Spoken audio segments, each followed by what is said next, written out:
Entonces, les comentaba ahorita en el corte, no me imagino cómo pueden operar instituciones rumbo a políticas públicas que beneficien a la población sin que haya habido necesariamente una reestructura de todos los lineamientos con los que opera, cómo operan, hacia dónde van, cuál es su filosofía, cuál será su ética, a partir de qué. Supongo que esa es parte de la estrategia de un cambio. Sí, bueno, en el caso nuestro en la Argentina, el cambio vino exigido, te diría demandado por la propia sociedad. Cuando las políticas que se llevaron a cabo significaron el desempleo, el cierre de fábricas, el corralito, es decir, aquel mecanismo por el cual la gente no podía sacar su plata de su ahorro, de su banco. El problema o el peligro de perder su casa. Bueno, esto hizo que la misma sociedad, la misma población dijera, bueno, basta con esto, busquemos de otra manera y hagamos otra cosa, y ahí es donde entonces es que llega este proyecto político que da cuenta de esa realidad política y social en la Argentina y decide producir las reformas necesarias y profundas y transformaciones profundas para dar vuelta esa historia y plantear un horizonte de desarrollo económico, de crecimiento, pero con distribución de la riqueza. Entonces, las reformas en primer lugar tienen que ver con terminar con esa idea de que el mercado todo lo resuelve. Nosotros entendemos que el mercado de ninguna manera por sí mismo es un buen asignador de recursos. Ahí tiene que estar el Estado, y veníamos de un Estado absolutamente ausente, que se había retirado de muchísimas políticas que para nosotros son estratégicas en el desarrollo y planificación de un país. Bueno, con los modelos neoliberales se había retirado y dejaba al libre mercado que la gente pudiera o estudiar o tener salud o la producción o la industria. Ahí entonces es importante recuperar como reforma de fondo la vuelta del Estado como organizador, como interventor de la economía, dejando que los sectores privados también actúen, pero poniendo la balanza y protegiendo a los más vulnerables.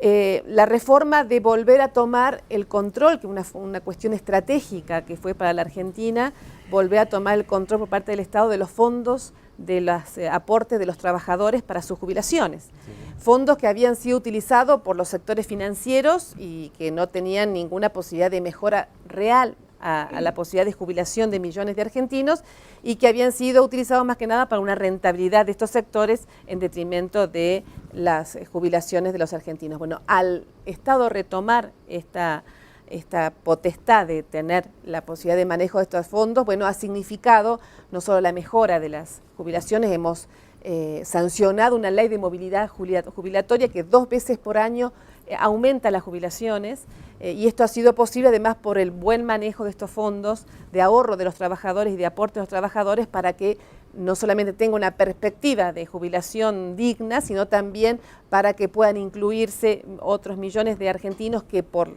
las políticas neoliberales se quedaron sin trabajo y no pudieron aportar nunca más. Bueno, esto pudo incorporar estos sectores, lo mismo que haber incluido a 3,5 millones de chicos de 18 a recién nacidos que tuvieran la posibilidad de tener esa asignación familiar que tiene cualquier hijo de trabajador en relación de dependencia.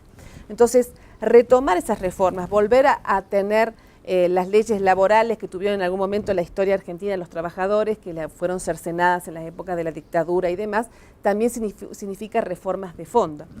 Reforma de fondo que se está discutiendo y se va a discutir en la Argentina es el rol del Banco Central.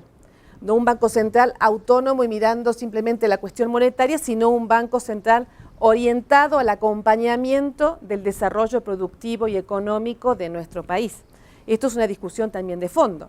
Otra discusión que está dando, que se toman algunos ejemplos de aquí de México, es como establece la Constitución nuestra, el artículo 14 bis, que es que el trabajador también participe de las ganancias de las empresas. Aquí tenemos que el 5% participan. Bueno, ahí está empezando a darse esa discusión y obviamente como afecta a intereses, está en la Constitución de nuestro país, entonces está buscando la discusión de una ley.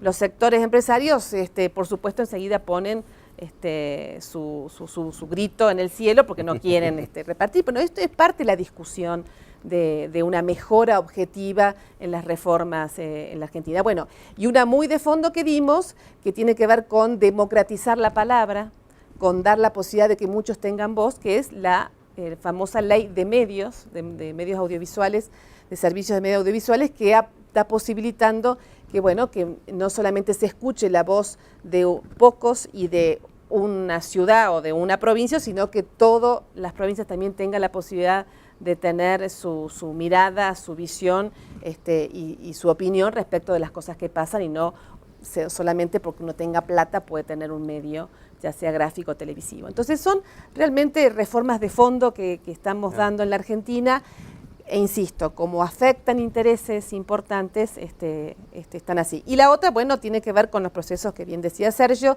de integración regional, de Mercosur, de UNASUR, porque entendemos que aquí no hay posibilidad de salvación individual de ningún país si no lo hacemos de la manera conjunta entre todas las regiones y colectivas. Claro, embajador. Bien, yo creo que los cambios, como mencionó Patricia, son resultado básicamente de las aspiraciones de la sociedad y de la existencia de un ambiente democrático en el país. Entonces, en el caso brasileño, nosotros tuvimos 21 años de régimen militar, del 64 al 85. Tuvimos la redemocratización. En 85 las expectativas eran muy grandes y entonces hubo un periodo yo llamaría de neopopulismo, ¿no? Que justo después con la redemocratización. Yo creo que los cambios se efectúan cuando, además de la existencia de aspiraciones populares ya definidas, ¿no? Claramente existe ese juego democrático, y yo lo veo sobre todo como un juego en que la prensa es libre, en que existe un equilibrio entre los tres poderes y en que el Estado es cada vez más un Estado profesional, en el sentido de que los integrantes del Estado son parte de instituciones y ingresan en estas instituciones por medio de concursos públicos, en que los más capacitados son los que efectivamente ingresan. Entonces, yo creo que Brasil ha evolucionado mucho en el sentido del respeto a las instituciones, en asignar a estas instituciones un rol claro, definido, y en demostrar una capacidad de dar continuidad a determinadas políticas que son esenciales a que el desarrollo sea un desarrollo sustentable y no un desarrollo, una burbuja de crecimiento. Y digo eso porque lo que veo con claridad en Brasil es, en términos, por ejemplo, de desarrollo, grande parte del crecimiento que hoy Brasil tiene es resultado de políticas de desarrollo científico y tecnológico, por ejemplo, de instituciones creadas en los años 70, ¿no? Embrapa, la gran empresa brasileña de investigación en agricultura y pecuaria, fue creada en los años 70, tuvo continuidad hasta ahora.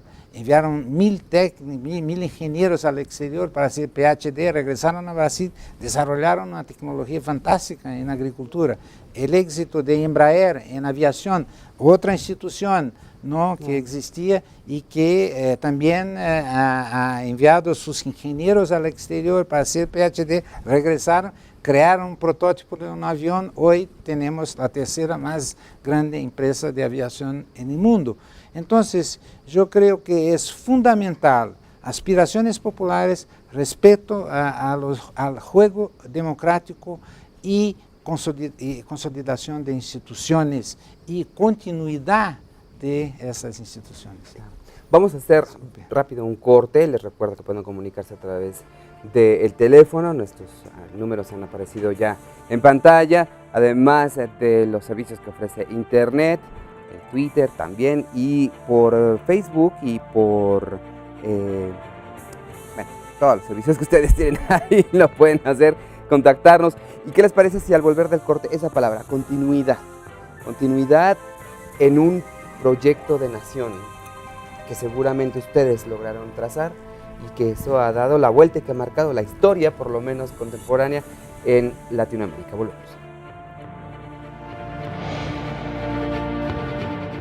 Trabajar en América Latina implica un riesgo.